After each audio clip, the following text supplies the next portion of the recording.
J'ai été beaucoup harcelée à l'école. C'était des insultes, on me tapait, on me crachait dessus, on me dévalorisait, on m'insultait.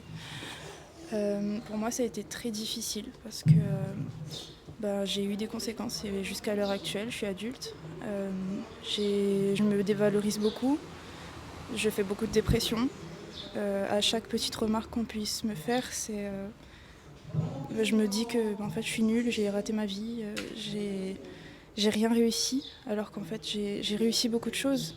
Je me sens seule en fait. Je peux être entourée, mais c'est un sentiment de solitude parce que personne ne comprend ce qu'on vit. Les professeurs n'entendaient pas ce qui était dit.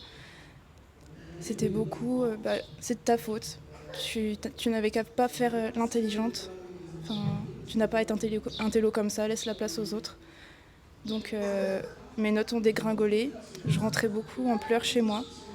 Les insultes, les crachats sur les bouteilles d'eau en sport, il y a beaucoup de situations qui ont fait que je rentrais chez moi en pleurant. Et c'est mon parent qui a réagi en appelant la secrétaire de l'école. C'est là que les choses ont commencé à bouger.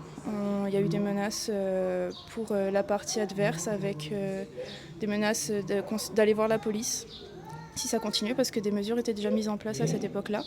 Maintenant, il y a beaucoup de lois qui ont été mises en place depuis août 2023 qui stipulent que les harceleurs devraient changer d'école.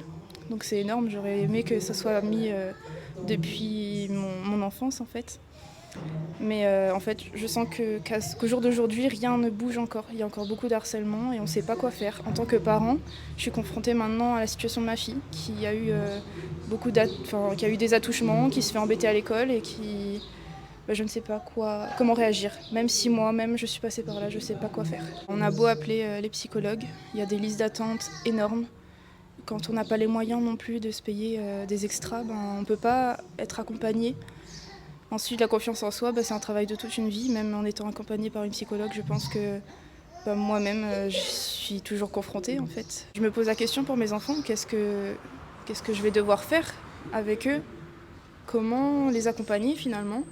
J'attends qu'il y ait plus de professionnels qui soient à même de parler de ce harcèlement-là avec les jeunes, que les jeunes ne soient pas confrontés qu'à l'éducation nationale qui leur fait peur, que les jeunes ne soient pas confrontés qu'aux psychologues qui sont débordés, que même les adultes soient accompagnés finalement, parce qu'il n'y a pas que les jeunes qui sont victimes. Les adultes sont victimes toute leur vie, comme je disais, parce qu'il y a des conséquences sur toute la vie. Il y a de la dévalorisation, il y a des périodes de burn-out, il y a des périodes de dépression.